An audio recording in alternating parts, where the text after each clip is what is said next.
right, everyone, and welcome to another episode of No Tie C-Suite. Firstly, I would like to introduce a special guest that we have on the program this week. Ian Parker is a sales expert, to say the least. He's got a background in working in car sales, but has an amazing platform where he trains other salespeople how to talk sales.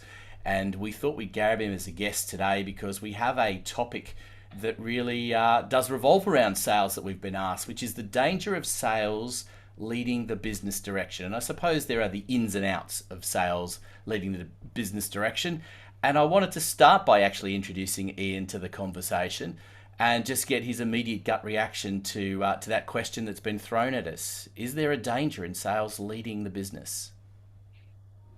Hey, thanks, Anthony and Pierre and Yuri. Great to be here. Look, sales is an important part to every business, but people have got to realise that the way sales is done is that it's all about a salesperson's role. Is there a solution provided to someone's problem? And if they think of that and they work on building relationships, the sales just follows. Like the old cheesy, 1950s and 60s ways of selling. It's just not there. It's all about relationship building. So you've a business to be successful, you need to be able to sell, but it's the way you sell today that'll make the business even more successful. I think one of the interesting things about what you said there is the word relationship. And it's one of the key things is listening. Because when you're having a conversation with people, you're listening to them as well. And I think one of the reasons why this question's been fired at us is because the danger can come if you listen to just one person and that helps you make a decision on what you're going to do, whether it's to offer something new, whether it's to offer a discount, whether it's to take feedback that may have been a one-off scenario and head you down a different path. And I think that is where you have to quantify that a little bit, and I suppose depending on the nature of your business as well, how many salespeople you've got, the harder that can be to rein in. Is that something that you've seen happen, Ian? Look, the interesting part with listening is the biggest part about listening is salespeople, business owners, or whoever. You've got to listen to understand and not to respond. All right. And a lot of salespeople listen to respond and they just come straight back with an answer, and they haven't actually listened to the question that's being asked. And a thing that, an example that I use often, and my wife doesn't like it. You go out to a restaurant and you've had a nice meal, and you go up to pay for your meal, and quite often the cashier or the waitress or whoever's taking your money for the meal, they'll often say to you, "Oh, how was your meal?" And I'll go, "Ordinary." I just say, "Oh, ordinary," just like that. And she'll go, "Oh, I'm glad you enjoyed it," right? Because she's so used to everyone going, "Oh, meal was lovely or great or whatever." But they're not listening to understand. They're only listening to respond. So it's so important when you listen to really understand what the person, the customer, or your guest is saying. And I think where sales also goes one step deeper is what the business can actually afford. And I think there's on one hand as well, one of the dangers of sales leading the business is you want more sales, but this is where I'm going to bring Pierre into the conversation, because can you afford it, right? And how do you actually judge whether you can afford more salespeople and whether that's leading the business direction, because it has consequences as well? Yeah, look, Anthony, I think from that point of view, in terms of the sales side of things, you've got to determine whether you're with your salespeople. And Ian, I'm happy for you to correct if this is not the way that you see it. But you've got to get your salespeople to understand that there's a profitability level that needs to be achieved. Making a sale at any cost isn't always the best for the business. And that's where I think finance and sales need to work together, in the sense that selling on credit, first of all, that draws cash out of the business. Secondly, selling at reduced margins puts a lot of pressure on the ability for the business to actually operate and grow and pay all its bills on time. So I think from that point of view, the link between finance and sales needs to be quite close, so that both sides understand what's going on and both sides can help influence and grow the business to be successful. And before I talk from a marketing perspective, Yuri, it brings in the question of sales, of systems, I should say, and how you actually handle bringing more people in, even one person in. Well, systems obviously in sale process, it can be quite complicated, and it has to be a process that cannot be just a chaotic conversation. I should say. I think Ian would agree with me. And before we jump into the systems, I've got a question to Ian. So in the last probably few years, there was a big increase in like sales coaching, and lots of them using NLP and other techniques just to break our psychology, just to trick our minds, just to make a sale. And some of them, we probably all of us experienced what I called unethical sale, which when we were sold something that we don't need. And this comes back to what you just mentioned. Sale is a solution, not just sale for the sake of the sale. So how do you see this, especially in coaching and sales overall, changed in the last couple of years from all that you mentioned, 60s, 70s, to more modern ways, just trying to trick our psychology, our minds? Yeah, that's a great question. So through our whole time, or my whole time in selling, and when I had all my businesses and things, our biggest focus was relationships with our clients, and we spent probably 40% of our time building those relationships with the clients, and then we probably spent about 20% then asking questions, discovering what they want. Because for example, and we'll talk about cars, for example, a gentleman can walk in to a car yard and he can have 5 kids in tow, and he can say, I really would like to buy a new Mustang.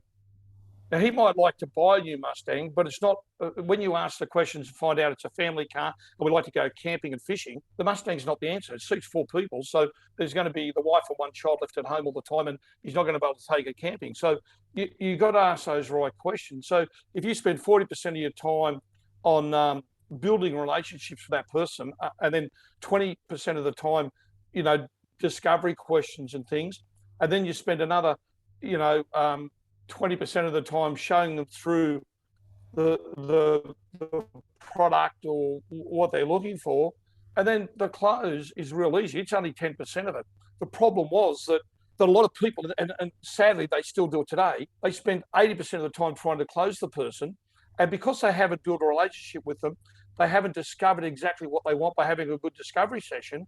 When they're doing the close, it's all about price, because there's nothing else that they've got in common.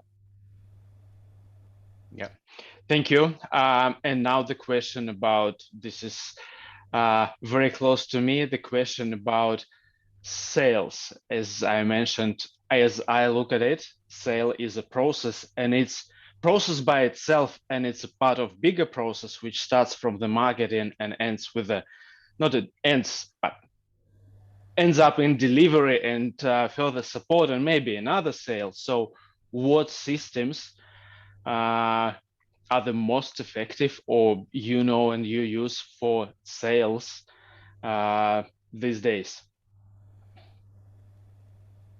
Well, the thing with marketing is that, the way you look at marketing, sales and marketing are close, but they're really both niche aspects. So in our side of it, we don't get involved in the marketing, and I'm a bit of a firm believer that if you've got a toothache, you go to the dentist. So to me, I don't do marketing, and people like Anthony, they do all the marketing, and like Anthony's job is to create the awareness and bring the people through the front door, for example, or onto the internet or whatever. And our job, as I see it, is to coach the people how to build the relationships and sell themselves and send the people out with a product or service. And that's how I see it. The biggest thing that a salesperson's got to do in everything they do, the number one thing they've got to do is sell themselves. Because that salesperson, they might come into your shop and they look at everything you've got, they're talking to a salesperson, They can go into your competition shops down the road, but there's one thing they can't get at the competition shops down the road, and that is you. So if you've sold yourself and created a really great relationship with that client, they'll remember that, even though if they're down the road, they'll remember you at that original shop. So it's really important you sell yourself first, your business second, and the product will sell itself. I think one of the interesting things that you touched on there is sales and marketing and the relationship that they have. A lot of people say it in the same breath, but they really are quite different disciplines, as you said. And I think one of the challenges that happens is that I've seen in various businesses is the salespeople coming and saying, we need to offer a discount, or we need to put this around here and offer it this way. And the one real danger is that changes the positioning of the brand. And I think that, it's really important that your marketing stands firm and understands what the position of the brand and the organization is, and that it says no to sales when it needs to say no, but also facilitates sales by saying, okay, they need certain things in order to keep sales coming through the door.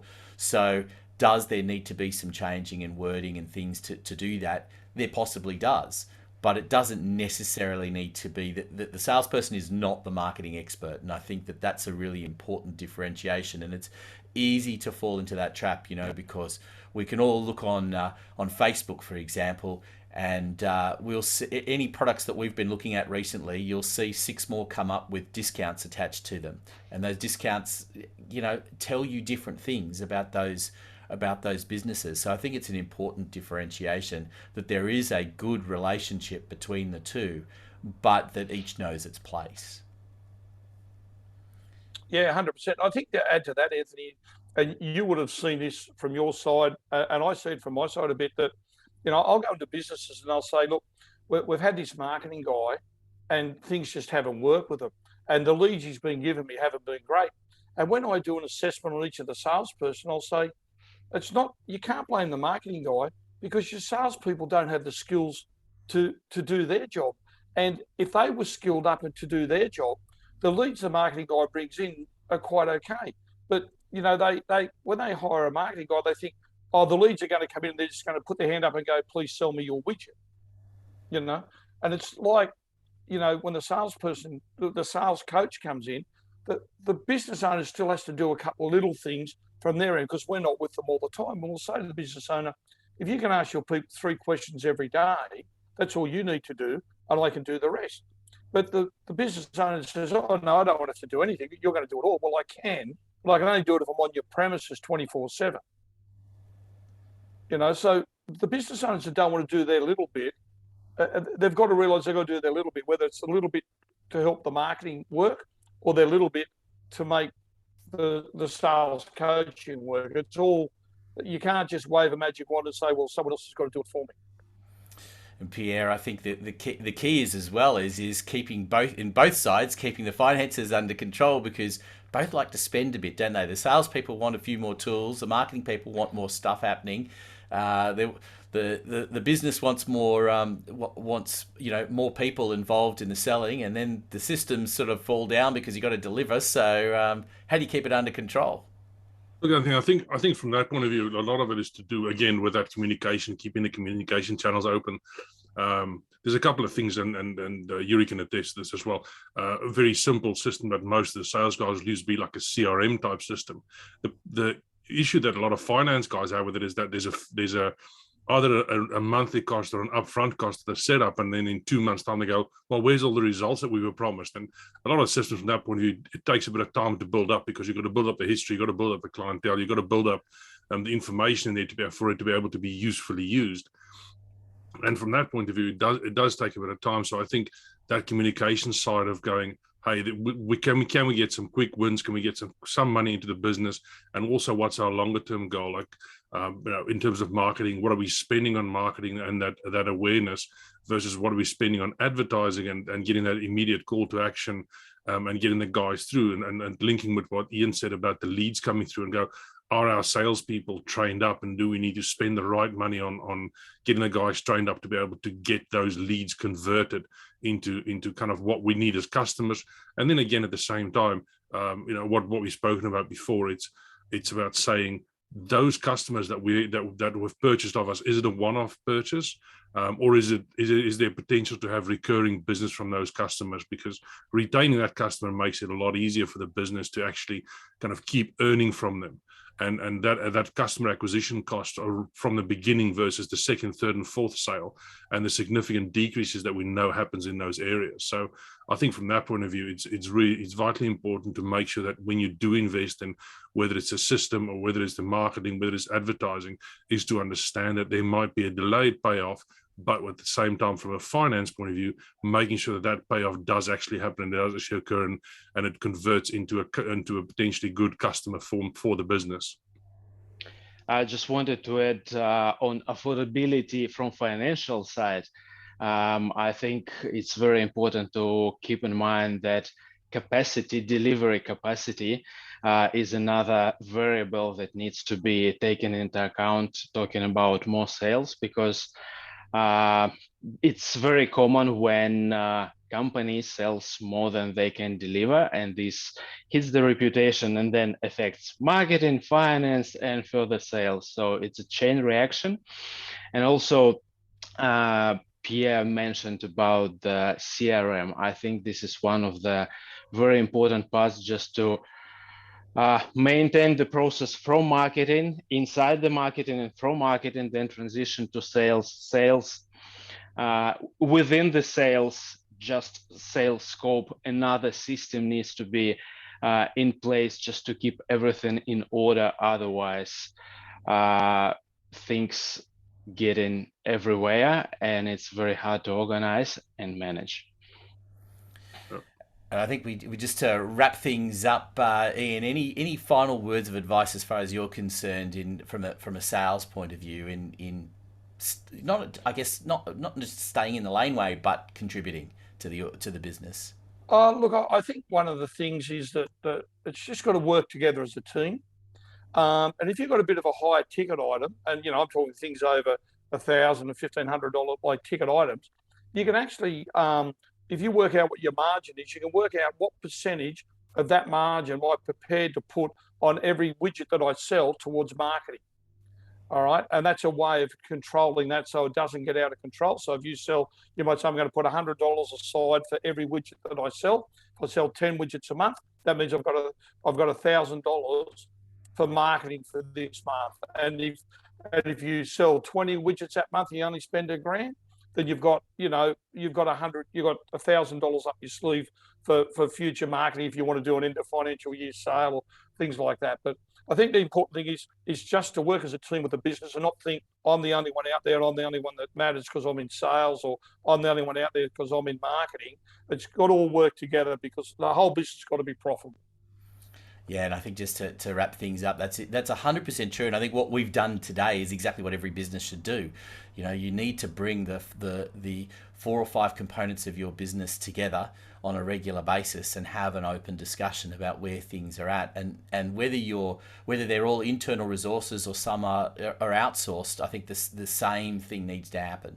You need to have the conversation, and you need to be sure of where the business is positioned, what the business can afford, what the business can deliver, and make sure that all of that is working in unison, and also take feedback and see whether it's real, or you need to measure it in relation to where the business is going. So, Ian, thank you so much for joining us as our guest on the show today, and I'm sure we'll have you back in the future because there's a lot of discussions around sales that I'm sure we could have. So thanks everyone, and we really look forward to your questions. So send them in and drop us a line or leave a message where you see this podcast, and we look forward to having your company on the next episode.